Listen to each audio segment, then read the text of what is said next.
Herzlich willkommen auf meinem Kanal. Heute geht es um das Acula FK01. Das wurde mir freundlicherweise von Olight für dieses Video zur freien Verfügung gestellt. Hierfür herzlichen Dank. Kurz zu Acula, das ist eine neue Marke von Obuy, hat also überhaupt nichts mit O-Knife zu tun. Also kurz zur Info.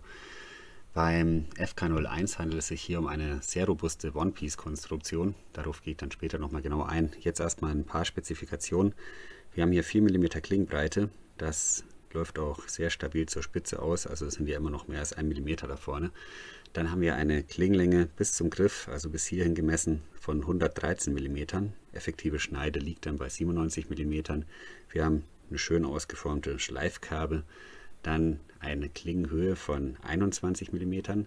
Vollflachschliff wäre schön gewesen, aber immerhin ist das hier 3/4 hochgezogen, das geht auch in Ordnung. Wir haben 0,7 mm hinter der Schneidphase. Für das Anwendungsgebiet Outdoor, Bushcraft, Survival, wenn man das so sagen möchte, geht das auf jeden Fall in Ordnung.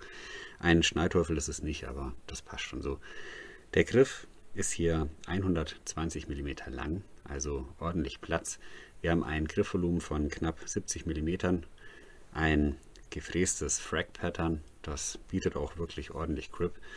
Ja, ist natürlich alles ein bisschen hart hier, aber das passt schon. Man kann notfalls auch Handschuhe anziehen, also das geht auf jeden Fall. Der Griff selbst verfügt über einen Hohlraum. Wir haben hier eine Verschlusskappe und die könnte hier theoretisch einen Feuerstahl aufnehmen. Ja, dann hat man hier noch daran gedacht, dass man den Klingenrücken hier so partiell anschafft. Also hier kann man den Feuerstahl dann drüber ziehen. Es ist eine sehr schlanke Konstruktion, es gibt hier keinen Guard, dafür hat man hier so eine konkave Ausformung. Also das passt schon, man weiß dann ungefähr, wann die Klinge kommt. Ist auf jeden Fall alles soweit gut gemacht. Ja, ansonsten haben wir hier ein komplettes Stonewashed Finish, Black Stonewashed Finish, gefällt mir gut. Zubehör gibt es auch so ein bisschen. Wir haben hier eine Kydex, ja, das Messer will ich mal wegrollen. Eine Kydex mit einem sehr günstigen Gürtelclip. Dann hier so eine Kordel oder ein Lanyard mit einem Kordelstopper und hier so eine Abschlusskappe. Und ja, natürlich die Verpackung. Hier ist ein bisschen Paperwork und die Verpackung erinnert auch dann sehr an O-Knife. Also das ist eigentlich fast das gleiche, möchte ich sagen. Ist nur anders beschriftet. Hier O-Knife, hier Acula. Das war's. Ja, ansonsten gibt es noch eine ziemlich sinnfreie Zusatzinfo.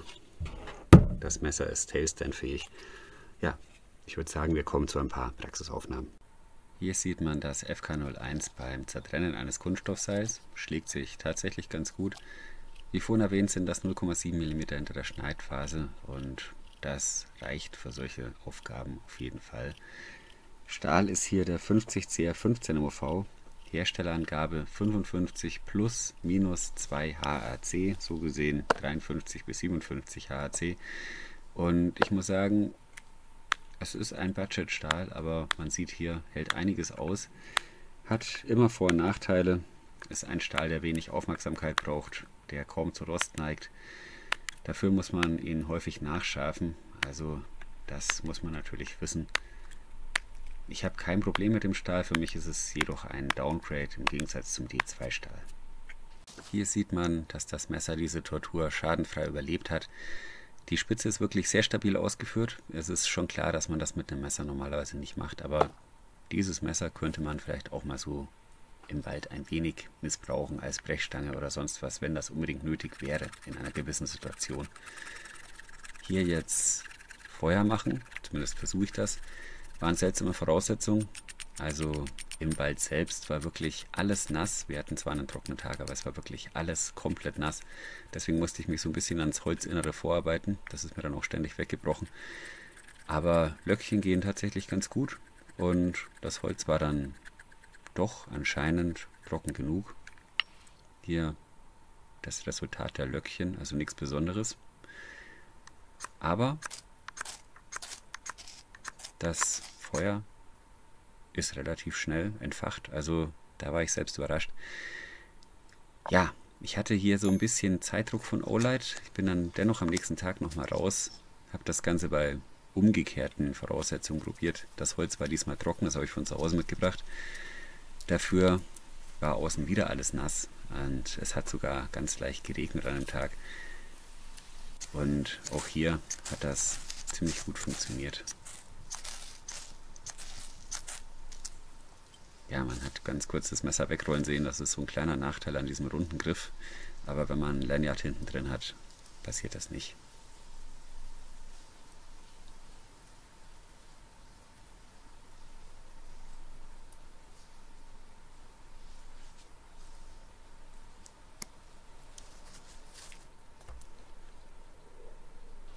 Hier sieht man jetzt ganz gut, wie man den Feuerstahl, der hier nicht im Lieferumfang enthalten ist, im Hohlraum des Griffes verstauen kann.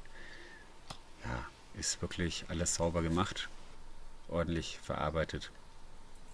Jetzt dann doch nochmal querbatonieren. Ich konnte hier nicht widerstehen, weil ich habe festgestellt, dass dieses Messer wirklich einiges aushält und es wird auch als Survival-Messer beworben. Jetzt dachte ich mir, jetzt haue ich einfach nochmal so ein bisschen quer drauf und schaue mir das Ganze an. Und wie man sieht, sieht man nichts. Also das steckt wirklich alles weg. Hier entaste ich eine Tanne aus einem bestimmten Grund. Ich kann schon mal so viel verraten, dass ich vor Jahren mir ein Cold Steel Bushman gekauft habe. Und das hat ebenfalls einen Hohlgriff. Ja, und wenn man so ein Messer mit einem Hohlgriff hat, dann kann man sich daraus eine Art Speer bauen, indem man sich so einen Stecken zurechtschnitzt und an den Griff anpasst und dann einfach hinten reinsteckt. In dem Fall habe ich den sogar noch ein bisschen verschrauben können. Also der war richtig bombenfest. Und dann hat man eben so eine Art Speer. Dass das natürlich komplett praxisfern ist, ist mir vollkommen klar. Also so eine Situation werde ich im normalen Alltag niemals erleben. Wahrscheinlich auch draußen nicht. Ich bin einfach häufiger im urbanen Bereich unterwegs, aber es macht in dem Fall einfach Spaß. Ich habe auch mit der Jagd überhaupt nichts zu tun und kann hier einfach nur sagen, das ist hier purer Spaß. Mehr ist es nicht. Ich weiß auch gar nicht, wie oft ich geworfen habe, also bestimmt an die 100 Mal. Das ist dann irgendwann auch komplett eskaliert.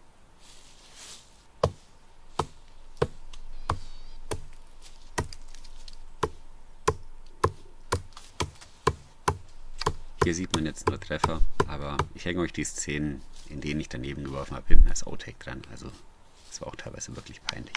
Hier ein bisschen hacken und ich muss sagen, es ist überhaupt nicht zum Hacken geeignet. Ja, der Schwerpunkt ist ziemlich weit hinten, also es ist extrem grifflastig. Wir haben 260 Gramm, wir haben starke Griffvibrationen, es macht keinen Spaß, aber dafür ist es wahrscheinlich auch einfach nicht gemacht. Schnitzen geht ganz gut, muss ich sagen, also das passt.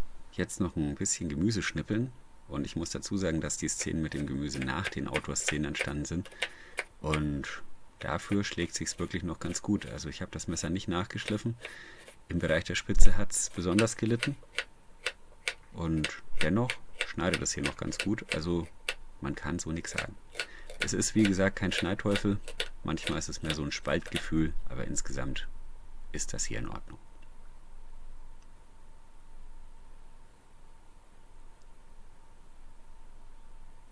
Schauen wir uns das Aquila mal näher an. Das ist sozusagen eine Monoblock-Bauweise und man kann sich das hier richtig gut vorstellen. Das war ein Stück Rundstahl und den großen Teil der Arbeit erledigt dann eine CNC-Fräsmaschine. Auch dieses Frag-Pattern hier, diese ganzen Rundungen, also eigentlich so ziemlich alles an diesem Messer. Das ist also, wie anfangs schon erwähnt, ein sogenanntes One-Piece-Knife und das Konzept ist nicht neu. Erfinder dieses Konzepts war kein geringerer als Chris Reeve. Von 1984 bis 2009 gab es diese One-Piece-Knives in etlichen Varianten mit ganz, ganz vielen verschiedenen Namen. Mir hat es zum Beispiel damals das Yoop Chain angetan, ein richtig tolles Messer. Das hier ist jetzt leider kein Messer von Chris Reeve, sondern eine Designanleihe von Blackfield. Das gab es so ähnlich auch von Trade Knives. Aus einem Stück gefräst, soweit ordentlich verarbeitet. Werkzeugcharakter. Wir haben auch einen Hohlgriff und darin wurde ein Viertel Zoll Bitdriver Sandbits untergebracht. Der hält hier magnetisch in der Endkappe. Ja, das gab es genauso auch bei Chris Reeve. Also hier wurde ein bisschen Ideenklau betrieben. Ansonsten ist die Optik hier den Chris Reeve Knives wirklich sehr ähnlich, besonders der Griff, also der wurde fast 1:1 übernommen. Dieses Blackfield Messer hat im Jahr 2015 etwa 60 Euro gekostet, gibt es immer noch, mittlerweile kostet es so um die 70 Euro. Für ein originales Chris Reeve One Piece Knife zahlt man mittlerweile so um die 1000 Euro und gerne auch mehr. Ja, jetzt hat man hier das Aquila FK01, das zumindest das Konzept des One Piece Knives übernimmt, aber eine eigene Formensprache spricht. Optisch durchaus gelungen, wie ich finde. Tactical Look, sehr dynamische Linienführung, ordentliche Verarbeitung, also das passt soweit. Was mir allerdings nicht so gut gefällt, ist die Messerscheide aus Kydex. Die ist allerhöchstens zweckmäßig. Sitzt zwar wie angegossen, also wirklich passgenau, wackelt überhaupt nicht, aber das ist sehr dünnes Kydex, macht qualitativ keinen guten Eindruck. Ja, wird dem Messer nicht gerecht, muss ich sagen. Hier wurde meines Erachtens am falschen Ende gespart. Dann wäre eine Daumenrampe eine gute Idee gewesen. Man geht intuitiv hierher, möchte das Messer rausdrücken und jedes Mal klemmt man sich hier so ein bisschen den Daumen ein. Das tut überhaupt nicht weh, aber man fragt sich einfach, ja, warum das so ist, was man sich dabei gedacht hat. Ist ein bisschen schade. Dann hat man hier einen Gürtelclip aus Metall, mehrfach umsetzbar, aber das ist auch nichts Besonderes. Ich kann mir vorstellen, wenn man sich da mal hinsetzt und das Messer sich so ein bisschen verkantet, biegt man den sofort auf. Ja, Gürtelbreite wären hier 45 mm möglich. Dennoch, ich hätte mir hier einen Tech-Lock gewünscht. Also das wäre definitiv die bessere Lösung. Dann noch vernünftiges Kydex oder vielleicht sogar eine Messerscheide aus Leder. Das wäre auch eine Idee gewesen. Dann hat man hier ein Lanyard mit so einem Kordelstopper und so einem Abschlussstück. Das war das erste, was ich entfernt habe am Messer. Wenn, dann würde ich mir hier eine Signalfarbe dann vielleicht hinmachen, erkläre ich gleich warum. Das ist jetzt hier übrigens aus dem Campingzubehör, so eine Abspannleine und die ist eigentlich ganz praktisch, nachtleuchtend, finde ich ganz schön. Ja, tagsüber vielleicht nicht die attraktivste Farbe, aber es würde schon Sinn machen, diese Abschlusskappe, wenn man die wirklich mal auf den Waldboden legt, dann hätte man ein bisschen Probleme, die dann wieder zu finden mit diesem schwarzen Lanyard. Signalfarbe wäre einfach besser, das wäre auf jeden Fall eine Idee. Ansonsten muss ich sagen, dieser Hohlgriff ist tatsächlich gut gemacht. Wir haben ein sauber geschnittenes Gewinde, einen langen Gewindeweg, das passt, das ist wirklich sauber angepasst. Ein O-Ring ist hier auch, also so halbwegs wasserdicht sind die Sachen dann auch verpackt. Man hat hier auch wirklich viel Platz. Hier innen, das wären 80 mm Tiefe. Wenn man jetzt hier noch diese Verschlusskappe abzieht, sind wir dann wahrscheinlich so ungefähr bei 70 mm. Und wir haben 14 mm Innendurchmesser, also hier passt ein bisschen was rein. Vielleicht so ein kleines Survival-Set, wenn man das möchte. Angedacht ist dieser Hohlraum allerdings für einen Feuerstahl. Und zwar könnte man den dann in der Endkappe positionieren. Und zwar, wenn man einen 8 mm Feuerstahl hat, dann würde der hier reinpassen. Ja, leider ist dieser passgenaue Feuerstahl nicht dabei. Das finde ich schade. Also den hätte man wirklich noch in den Lieferumfang packen können. Wäre jetzt kein großer finanzieller Aufwand gewesen. Wir haben zwar alle Feuerstähle zu Hause, aber man muss auch erstmal einen passenden finden. Ist ein bisschen schade, aber gut. Für mich gibt es hier definitiv Abzüge in der B-Note. Und diese Abzüge in der B-Note gibt es für mich auch beim Marketing. Das Acular FK01 wird in den USA als Nachfolger für das Onai Fortitude beworben. Das Fortitude soll also in Rente geschickt werden, das Acular seinen Platz einnehmen. Laut eines Artikels reagiert Obei auf Kritik, die am Fortitude aufkam. Kurz zusammengefasst wäre der Griff hier bei Nässe zu rutschig, das habe ich auch kritisiert. Die Klinge wäre zu lang und im Bereich der Spitze zu fragil.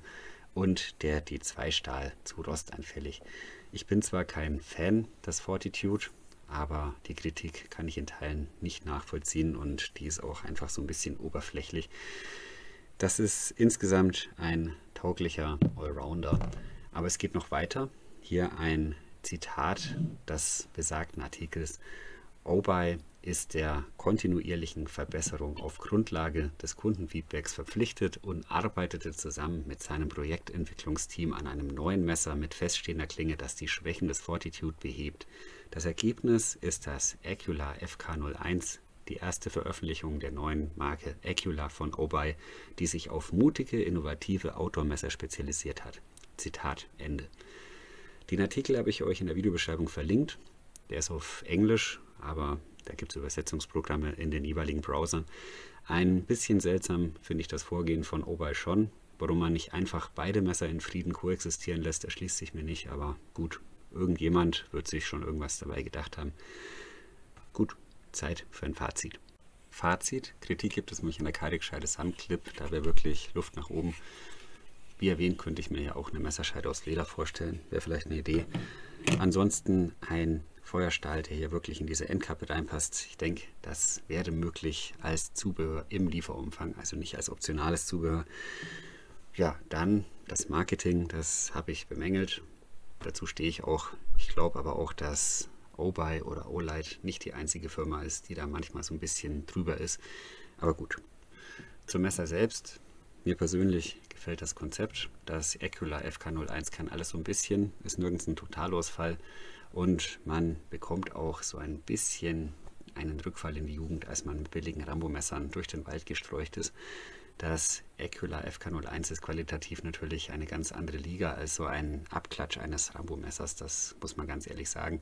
Aber das Gefühl, das man dabei hatte, also beim Tragen, das ist wirklich vergleichbar.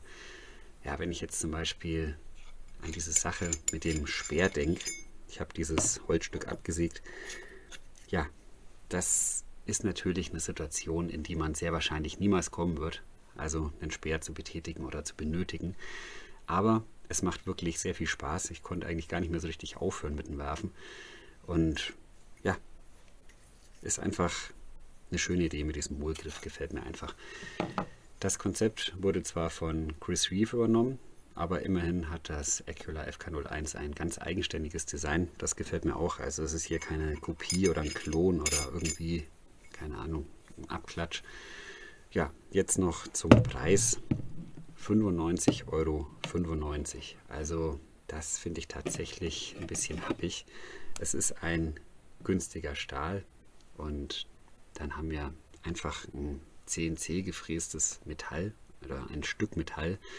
Die Kydex ist eher so lala, dann gibt es keinen passenden Feuerstahl dazu. Zum Vergleich, dieses Messer gibt es vereinzelt immer noch zu kaufen, kostet so um die 70 Euro mit dem Bitdriver samt Bits. Also das ist dann schon wirklich ein guter Preis.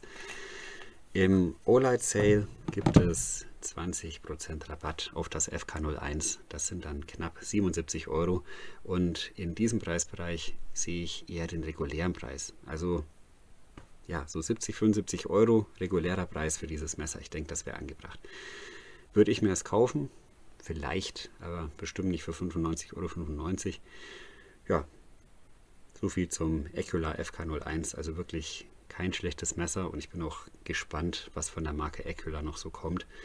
Abschließend geht ein Dank raus an Olight, war wirklich toll, das Messer präsentieren zu können. Ja, dann würde ich sagen, war es das für heute. Vielen Dank für eure Aufmerksamkeit, alles Gute, bleibt gesund, bis zum nächsten Mal.